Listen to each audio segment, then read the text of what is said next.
Quand j'ai pensé à ce que je pouvais apporter, en ce début d'année, je réfléchissais et en même temps je lis le livre de Job. Et donc je voudrais tirer quelques leçons pour nous de la vie de Job, pour parler des épreuves. Je ne peux pas mettre fin à ton épreuve malheureusement, mais je peux te dire ce que la Bible te dit sur ton épreuve et donc essayer de t'encourager dans ton épreuve. Par une épreuve, dans ce message, je veux dire tout ce qui nous arrive, qui fait souffrir, mais que nous n'avons pas consciemment choisi et qui pourrait nous pousser à douter de la bonté de Dieu envers nous. Tout ce qui nous arrive, qui fait souffrir, mais que nous n'avons pas consciemment choisi et qui pourrait nous pousser à douter de la bonté de Dieu envers nous. Ça peut être la souffrance physique ou émotionnelle. Je dis ça parce que Job a été éprouvé par la souffrance physique et aussi la souffrance émotionnelle. Par exemple, une épreuve peut être la maladie, la perte d'un proche, la perte du travail, une catastrophe naturelle, les conséquences d'un malentendu, les conséquences d'un accident, les conséquences d'un péché contre nous et les conséquences de notre propre péché. Imaginez la situation de Job. En un après-midi, ce pauvre homme a perdu ses 10 enfants. En un après-midi, cet homme a perdu ses 10 enfants et tout ce qu'il possédait. Puis, il a souffert physiquement pendant des mois. Job 7:3. C'est terrible. Le risque pour Job dans l'épreuve est qu'il doute de la bonté de Dieu envers lui et donc qu'il abandonne sa foi, qu'il maudisse Dieu et qu'il abandonne sa foi. D'ailleurs, c'est le conseil que lui donne sa femme. Sa femme lui dit « Tu demeures ferme dans ton intégrité, maudis Dieu et meurs. » Et c'est aussi le risque pour nous dans l'épreuve. Je prends cette histoire de Job non pas comme une exception, mais comme un paradigme, comme une grille pour interpréter toutes nos épreuves. Je crois qu'elle est dans la Bible pour ça. Je ne dis pas que chaque fois que nous avons une épreuve, c'est parce que Dieu nous a loués devant Satan, bien sûr, mais je dis que cette histoire nous est donnée pour nous montrer comment fonctionne la souffrance. Comment fonctionne la souffrance. De qui ça vient, à quoi ça sert et comment nous devons réagir. Et ce sont les 3 questions auxquelles je vais essayer de répondre dans ce message. Mon épreuve, de qui ça vient, à quoi ça sert, comment dois-je réagir dans l'épreuve. Donc le premier point, de qui viennent les épreuves qui arrivent dans notre vie. Job a souffert émotionnellement en perdant ses 10 enfants et physiquement. La Bible dit qu'il était couvert la tête aux pieds d'ulcères purulents et ces ulcères se sont infectés au point qu'ils étaient infestés de vers. Job 7:5. Qui est responsable de tout ça? En lisant l'histoire, on peut dire que c'est Satan. Et on aurait raison. Job 2:7 dit « Et Satan se retira de devant la face de l'Éternel, puis il frappa Job d'un ulcère malin. » C'est Satan qui fait souffrir Job ainsi. Mais en lisant l'histoire, on peut aussi dire que c'est vrai, mais ce n'est pas tout. Dire que l'épreuve de Job vient de Satan, c'est comme dire que la lettre que j'ai reçue par la poste vient du facteur. C'est vrai, c'est le facteur qui l'a déposé dans ma boîte aux lettres, mais ce n'est pas toute la réponse. Il y a quelqu'un, avant l'intervention du facteur, qui a pensé à moi et qui l'a envoyé. Et c'est pareil pour l'histoire de Job. Satan fait souffrir Job. Mais avant l'intervention de Satan, il y a l'initiative de Dieu. Dieu parle à Satan de Job. Et pendant l'intervention de Satan, il y a le contrôle de Dieu. Dieu permet certaines choses et interdit certaines actions de la part de Satan.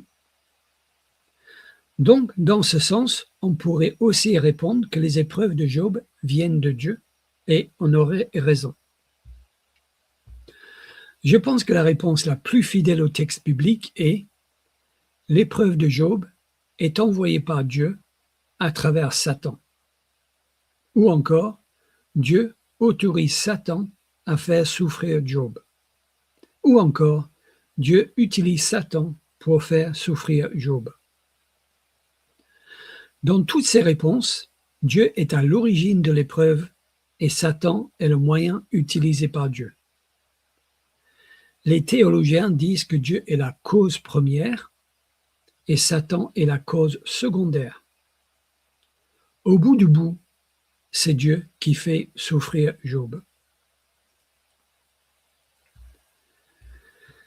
C'est une réponse que vous n'avez peut-être pas l'habitude d'entendre. Je n'ai pas toujours cru ceci.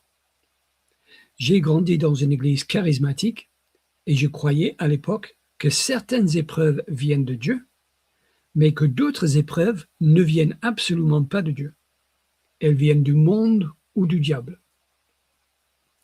Selon cette idée, les épreuves qui viennent de Dieu sont les catastrophes naturelles et les épreuves du monde et du diable sont les péchés des autres ou des attaques du diable.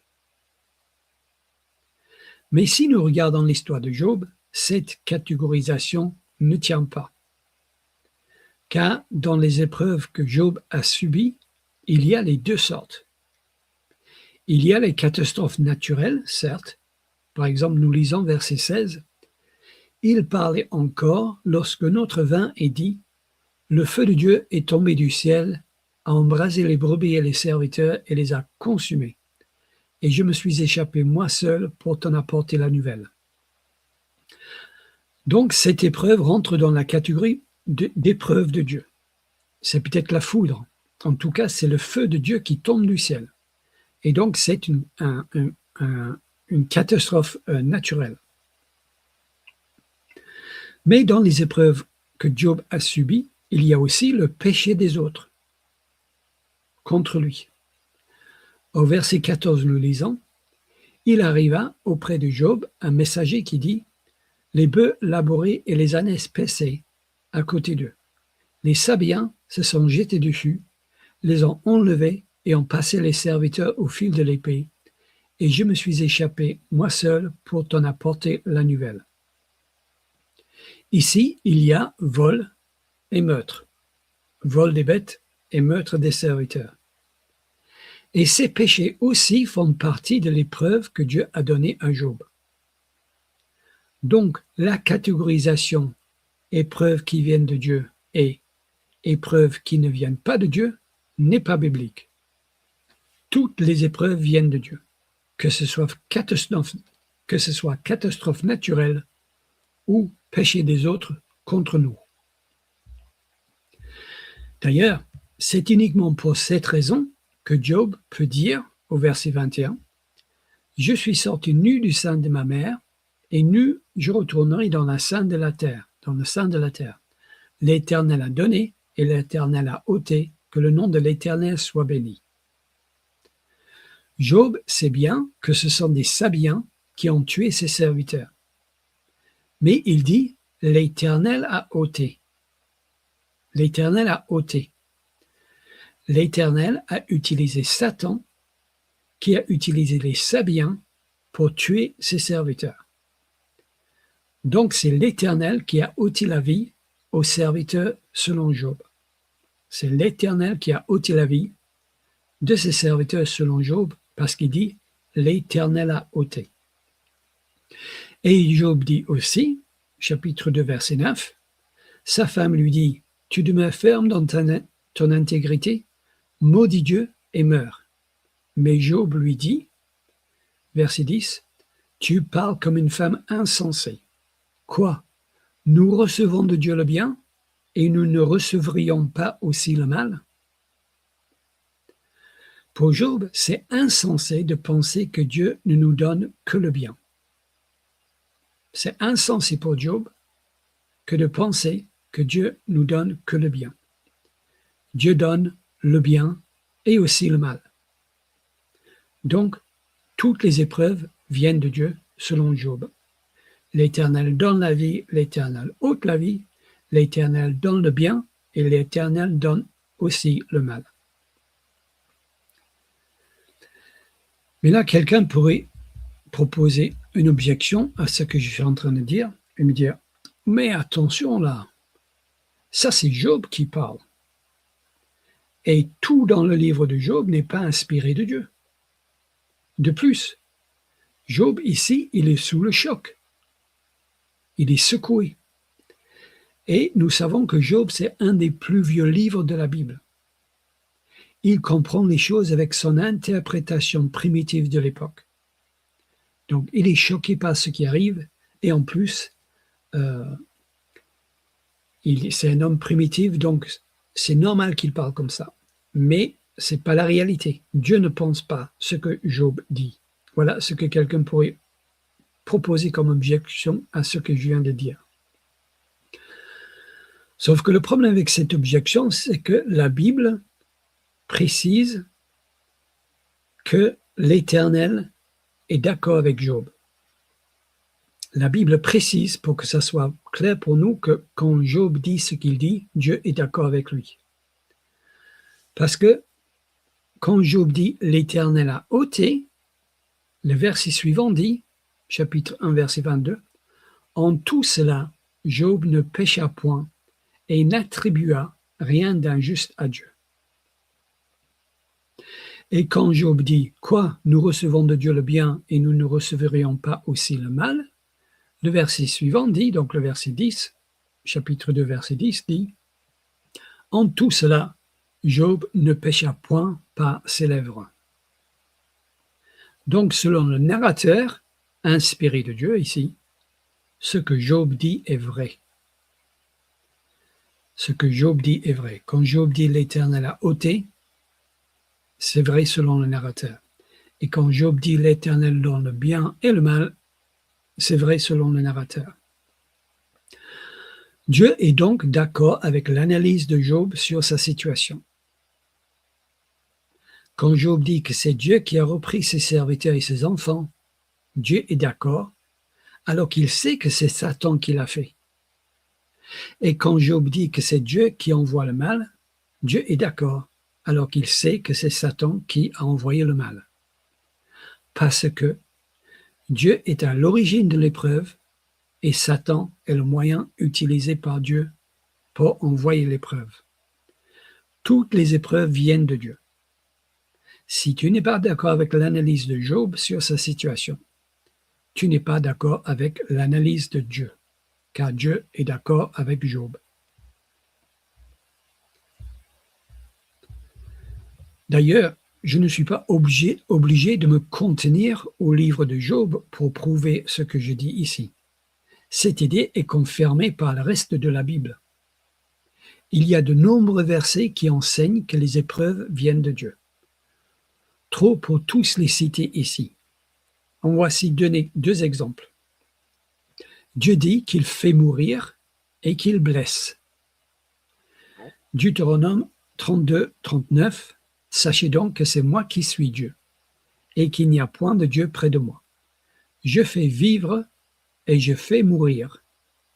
Je blesse et je guéris, et personne ne délivre de ma main. Selon ce passage, quand mon père est mort, c'est Dieu qui l'a fait mourir. Et quand ma mère est tombée malade, c'est Dieu qui l'a blessée. Et selon ce passage, c'est ce qui fait que Dieu est Dieu. Sachez donc que c'est moi qui suis Dieu, et qu'il n'y a point de Dieu près de moi. Pourquoi? Parce que je fais vivre et je fais mourir, je blesse et je guéris, et personne ne délivre de ma main. Deuxième exemple, Dieu dit qu'il rend sourd, muet et aveugle. Exode 4, 11. L'Éternel lui dit à Moïse, « Qui a fait la bouche de l'homme? Et qui rend muet ou sourd, voyant ou aveugle? N'est-ce pas moi, l'Éternel? » Dieu a le pouvoir et le droit de m'enlever la vue ce soir s'il veut, par un accident ou une maladie. Il m'a donné la vue, il peut m'enlever la vue. Qu'est-ce que je pourrais lui dire s'il fait ça? Comment oses-tu me faire une chose pareille? Rends-moi ma vue tout de suite, c'est la mienne de droit?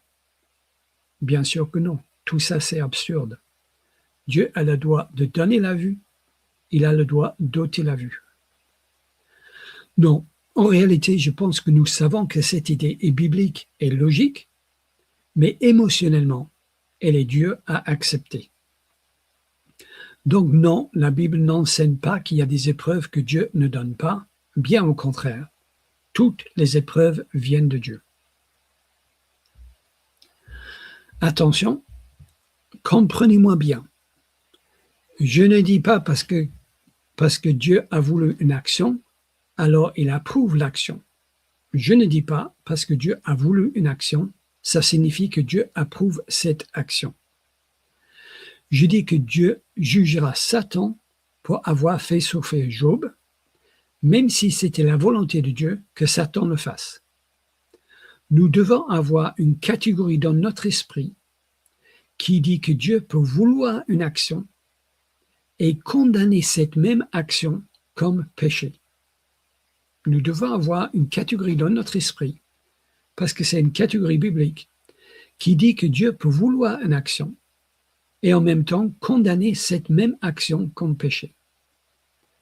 D'ailleurs, cette idée-là ne doit pas nous choquer, sinon je ne sais pas comment vous expliquer la crucifixion de Jésus. Le pire péché dans l'histoire de l'humanité était le meurtre du Fils de Dieu. Et pourtant, c'était la volonté de Dieu. C'était la volonté du Père. Quand Jésus est dans le jardin de Gethsémani, il prie « Non pas ma volonté, mais la tienne ». C'était la volonté de Dieu, du Père donc, que son Fils meure. Et pourtant, le meurtre du Fils de Dieu, c'était le pire péché de l'histoire de l'humanité. Donc, Dieu peut vouloir que les Sabiens tuent les serviteurs de Job et ensuite juger ces Sabiens pour meurtre. Et Dieu peut vouloir que son Fils meure sur la croix et ensuite juger ceux qui l'ont tué pour le péché. Donc, Dieu peut vouloir une action et condamner cette même action comme péché. Je dis donc que la Bible enseigne clairement que toutes les épreuves viennent de Dieu. J'affirme que Dieu est totalement souverain et il fait ce qu'il veut avec nous. Et je veux vous montrer que je n'ai rien inventé ici. Cette idée de la souveraineté totale de Dieu cette idée de la souveraineté totale de Dieu sur tout est inscrite dans notre confession de foi historique. Les réformateurs baptistes croyaient tous à cette doctrine. La confession de foi baptiste de Londres de 1689, chapitre 3, le décret de Dieu, paragraphe 1, et c'est la version modernisée. Je cite, « Depuis toujours, selon le dessein parfaitement sage et saint de sa volonté, Dieu a décidé en lui-même, librement et de manière immuable, tout ce qui arrive. Cependant, il ne faut pas comprendre cela comme si Dieu était l'auteur du péché, ni qu'il s'associait à quiconque pour commettre le péché. » Fin des citations. Donc, je réponds à ma première question. De qui viennent les épreuves qui arrivent dans notre vie? Elles viennent de Dieu, clairement. Car tout vient de Dieu.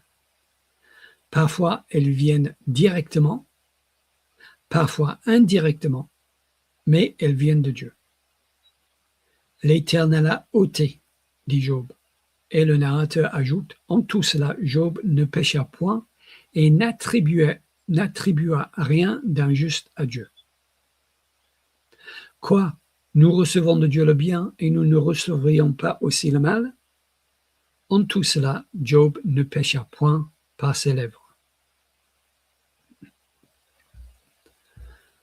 Mon deuxième point, donc ma deuxième question, à quoi ça sert alors? Pourquoi Dieu m'envoie-t-il des épreuves? Si les épreuves viennent de Dieu, pourquoi est-ce que Dieu m'envoie des épreuves? L'histoire de Job nous montre clairement que c'est pour sa gloire. Dieu nous envoie des épreuves pour sa gloire. Et cette idée est très offensante pour l'homme moderne. Parce que l'homme moderne, il est la somme de toutes choses, n'est-ce pas? Il est extrêmement important et le fait que Dieu puisse faire ça pour sa gloire est très offensant pour l'homme moderne. Mais c'est clairement ce que cette histoire nous montre. Dieu reçoit de la gloire quand il est vu comme étant précieux. Pourquoi?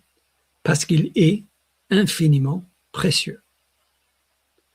Donc Dieu attire l'attention de Satan sur son serviteur Job pour qu'à la fin de l'épreuve, Dieu apparaît comme étant plus grand, plus digne, plus valorisé.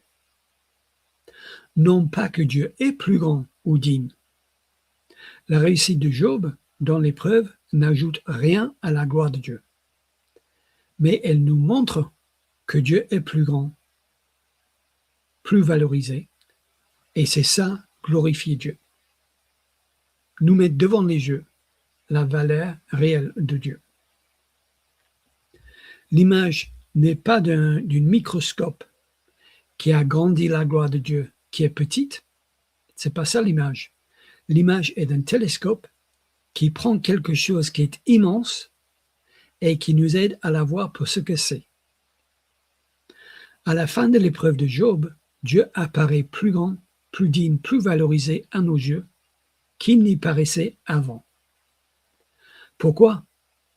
Parce que l'argumentation de Satan est que Job est fidèle pour les avantages que ça lui procure auprès de Dieu. Famille, richesse, bonne santé, bonne réputation, etc. Et donc Dieu lui enlève tous les avantages. Et Job reste fidèle à Dieu. Ce qui prouve que Job n'est pas fidèle pour les avantages. Parce que Dieu lui a enlevé. Et Job reste fidèle. Donc Satan a tort. Grâce à la fidélité de Job, Dieu montre à Satan que Job le préfère au confort, au plaisir, à l'argent, même à sa famille et à sa propre vie. Réfléchissons à ça une seconde. Job souffre terriblement physiquement depuis des mois. Et il n'y avait pas de Doliprane à l'époque. Il a tout perdu, tous ses enfants, toutes ses possessions. Il est méprisé de tout le monde, même des enfants. Et il sent même que sa femme s'est retournée contre lui. Job 19, 17. Et pour combler le tout, ses amis, entre guillemets, disent que tout ça, c'est sa faute. Alors dans ce cas, pourquoi ne maudit-il pas Dieu? Dieu sait que toute cette souffrance-là vient de Dieu. Nous l'avons vu qu'il le dit au début, ça vient de Dieu.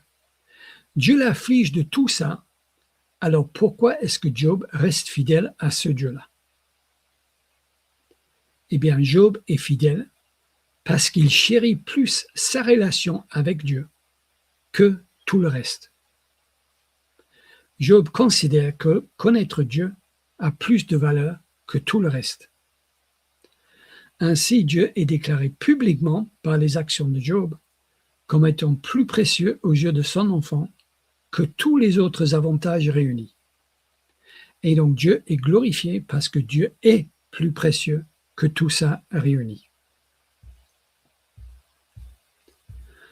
De plus, quand nous restons fidèles à Dieu dans l'épreuve, parce que nous l'estimons plus que tout le reste, alors, comme Job, nous prouvons à nous-mêmes que nous sommes de vrais chrétiens. Les épreuves nous prouvent que nous aimons Dieu plus que la santé ou la richesse ou notre réputation sociale ou notre famille ou même notre vie. Et donc que nous sommes pas des chrétiens. Et donc que nous ne sommes pas des chrétiens pour ce que Dieu nous donne, mais nous sommes des chrétiens parce que nous aimons Dieu. Et de savoir ça, c'est un cadeau précieux que Dieu nous donne. Tu te poses des questions par rapport à ta foi. Est-elle authentique? Suis-je un vrai chrétien? Est-ce que je fais comme mes parents, tout simplement? Si la persécution vient, est-ce que je tiendrai? L'épreuve te donne la réponse. L'épreuve, c'est l'antidote au doute. L'épreuve, c'est l'antidote au doute. Car si tu passes par une épreuve et que ta foi tient, alors elle est authentique. Ou si tu es passé par des épreuves et que ta foi a tenu, alors elle est authentique. Tu es un vrai chrétien, une vraie chrétienne. Et de le savoir, c'est un beau cadeau. L'épreuve, c'est l'antidote au doute. Et ça aussi, ça glorifie Dieu, parce que si nous tenons dans l'épreuve, ce n'est pas grâce à la force de notre volonté. Bien sûr que non. C'est uniquement par la grâce de Dieu que nous tenons dans l'épreuve. Et donc ça aussi, ça glorifie Dieu. La foi de Job a vaincu Satan. Avant, Satan était confiant de la faiblesse de Dieu. Mais après, Satan allait ridicule. D'ailleurs, il n'est plus fait mention de lui dans le reste du livre. On ne le voit plus dans le reste du livre. Satan a l'air ridicule et Dieu a l'air grand et fort et précieux. Et c'est pareil pour nous quand nous restons fidèles dans nos épreuves. Pourquoi donc Dieu m'envoie-t-il des épreuves? Eh bien, c'est pour sa gloire et c'est pour notre bien. Troisième et dernière question.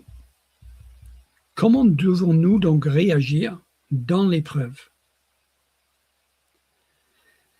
Eh bien, à la lumière de tout ce qui vient d'être dit là, aussi contre-intuitif que ça puisse paraître, nous devons nous réjouir dans nos épreuves.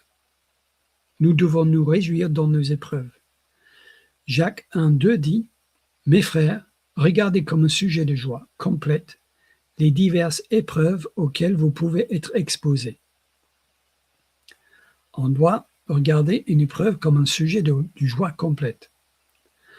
Pourquoi? Parce qu'une épreuve glorifie Dieu et une épreuve est l'occasion pour nous de prouver que notre foi est authentique.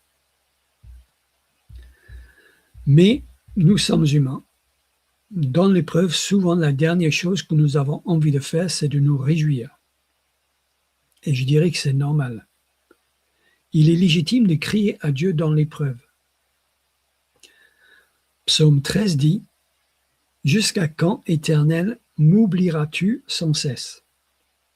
Jusqu'à quand me cacheras-tu ta face? Jusqu'à quand aurai-je des soucis dans mon âme? Regarde, réponds-moi, Éternel mon Dieu. » Et le psaume finit par ces paroles, verset 6, « Moi, j'ai confiance en ta bonté. » Il est indispensable de crier à Dieu dans l'épreuve parce que notre secours vient de lui. J'ai confiance en ta bonté. Nous avons besoin de sa grâce. Seigneur, aide-moi.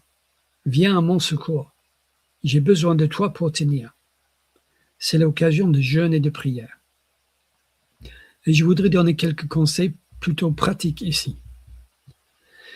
Il est possible que tu te trouves dans une épreuve à cause du péché de quelqu'un d'autre, comme Job. Comment réagir à ça? C'est peut-être l'épreuve la plus difficile, non? Eh bien, nous devons suivre son exemple, l'exemple de Job, et donc ne pas en vouloir à ceux par qui l'épreuve arrive. Job n'a pas dit « Je vais me venger des Sabiens ». Mais nous ne vivons pas dans le pays des bisounours. Dieu est juste. Donc, si tu te trouves dans une épreuve à cause du péché de quelqu'un d'autre, et que ce péché est aussi un crime, dans ce cas, tu as le droit de chercher justice par la loi, parce que Dieu a établi les autorités pour punir les méchants. Romains 13. Mais si le péché contre toi n'est pas un crime, tu ne dois pas chercher à te venger, comme Job n'a pas cherché à se venger, comme Jésus n'a pas cherché à se venger. Ce n'est pas ton travail, Dieu te vengera. On peut reconnaître le péché et le condamner comme péché. Mais au bout du compte, s'il pêche contre nous, c'est parce que Dieu a autorisé cette épreuve dans notre vie. Job n'a pas dit « les Sabiens ont ôté », mais « l'Éternel a ôté ».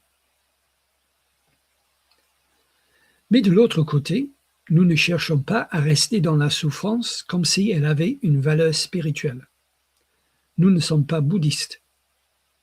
Si tu peux t'extraire d'une épreuve sans péché donc, profites-en. Je dis ça parce que l'apôtre Paul dit deux choses différentes sur l'esclavage.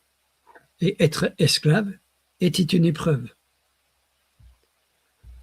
En conformité avec la loi romaine, l'apôtre Paul renvoie à son maître un esclave qui s'était évadé. C'est Philémon. Il le renvoie à son maître. Mais l'apôtre Paul dit aux esclaves que s'ils peuvent se libérer légalement, d'en profiter. 1 Corinthiens 7, 21. Donc, si la porte s'ouvrait pour l'esclave de s'extraire de l'esclavage sans péché, bibliquement, c'était autorisé. Donc, si la porte s'ouvre pour toi de t'extraire d'une épreuve sans péché ou sans abîmer ton témoignage, bibliquement, c'est autorisé. Mais si ce n'est pas possible, sans péché, alors nous devons faire comme Job et comme Philémon et nous soumettre sous la main de Dieu. 1 Pierre 5, 6. Humiliez-vous donc sous la puissante main de Dieu, afin qu'il vous élève au temps convenable. Comment devons-nous réagir dans l'épreuve? On doit suivre l'exemple de Job. Reconnaître que c'est Dieu qui me fait souffrir, l'accepter comme venant de lui et le bénir quand même parce qu'il en est digne. L'Éternel a donné, l'Éternel a ôté, que le nom de l'Éternel soit béni. Et Job 13, 15, même s'il me tuait, je continuerai à espérer en lui. Conclusion. Comment est-ce que l'idée de savoir que toutes mes épreuves viennent de Dieu peut-elle m'aider dans mon épreuve? Tu as dit au début que tu voulais apporter un encouragement. Alors, comment est-ce que l'idée de savoir que toutes mes épreuves viennent de Dieu peut-elle m'aider dans mon épreuve? Eh bien, je crois que c'est un encouragement dans l'épreuve. Ça signifie que tout ce qui nous arrive dans la vie est voulu par notre Père céleste. Donc, rien ne nous arrive par hasard. Le hasard n'existe pas. La volonté de Dieu existe. Ce qui t'arrive donc n'est pas la coïncidence, mais la providence. Donc, rien n'est inutile. Rien n'est inutile. Tes larmes ne sont pas inutiles. Ta souffrance n'est pas inutile. Rien n'est perdu. Rien n'est du gâchis. Dieu sait mieux que nous ce qui est bon pour nous. Et parfois, comme pour Job, ce qui est bon pour nous est le contraire de ce que nous aurions choisi. Parfois, ce qui est bon pour nous, c'est le contraire de ce que nous aurions choisi. Hébreux 12, 5 dit « Mon fils, ne méprise pas le châtiment du Seigneur et ne perds pas courage lorsqu'il te reprend, car le Seigneur châtie celui qu'il aime, et il frappe de la verge tous ceux qu'il reconnaît pour ses fils. Dieu nous châtie pour notre bien, afin que nous participions à sa sainteté. Le fait que tu passes par une épreuve ne prouve pas que tu n'es pas béni. C'était l'erreur des amis de Job. Le fait que tu passes par une épreuve ne prouve pas que Dieu ne t'aime pas. Bien au contraire, car le Seigneur châtie celui qu'il aime. Pierre nous dit, 1 Pierre 1, que plus tu es éprouvé, plus il y aura de louanges et de gloire au retour du Seigneur Jésus. Je n'ai pas le pouvoir de mettre fin à ton épreuve, mais je peux te promettre 2 choses. Premièrement, un jour, Dieu mettra fin à toutes tes épreuves.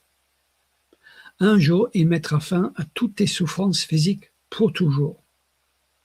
Et il essuiera toutes tes larmes de souffrance émotionnelle pour toujours. Un jour, tu ne souffriras plus, et ce jour durera éternellement.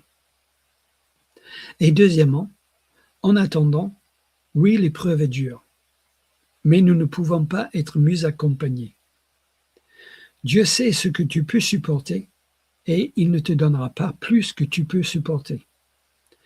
Dieu est fidèle, dans sa sagesse, il t'a envoyé l'épreuve, et dans sa force, il te tiendra dans l'épreuve.